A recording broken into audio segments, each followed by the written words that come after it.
Homemade பன்னீர் வந்து செஞ்சு வச்சுருந்தேன். அதுக்கு வந்து பட்டர் தேவைப்பட்டது. ஹோம்மேடாக பட்டரும் வந்து ரெடி பண்ணிட்டேன். நேற்று நெய் காய்ச்சி தனியாக எடுத்து வச்சுட்டேன். அந்த பாத்திரத்துலேயே வந்து பட்டரை வந்து ஒரு ஸ்பூன் போட்டுட்டு இதில் வந்து 2 வெங்காயம் 3 தக்காளி இஞ்சி பூண்டு மொத்தமாக போட்டு நல்லா வதக்கி விட்டுட்டேன். இதில் வந்து கொஞ்சமாக ஒரு சிட்டிக்கை வந்து மஞ்சள் தூள், ஒரு ஸ்பூன் வந்து தனி மிளகாத்தூள் போட்டு நல்லா கலரி விட்டுருக்கேன். இதை வந்து நல்லா ஃபைன் பேஸ்ட்டாக நம்ம அரைச்சி எடுத்து தனியாக வச்சுக்கலாம்.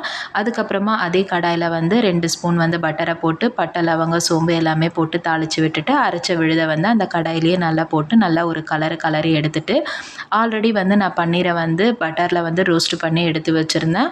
அதையும் வந்து அதில் ஆட் பண்ணிவிட்டு இறக்கிடலாம். இது வந்து ரொம்ப ஈஸி தான். ஃபைனலாக வந்து கஸ்தூரி மேத்தியும் ஒரு ஸ்பூன் சர்க்கரையும் வந்து நான் ஆட் பண்ணியிருக்கேன். இந்த மாதிரி சிம்பிளாக நீங்களும் வீட்லேயே செஞ்சு சாப்பிடலாம். சைடில் வந்து சப்பாத்தியும் நல்லா உப்பி வருது. பசங்க இதை ரொம்பவே விரும்பி சாப்பிடுவாங்க.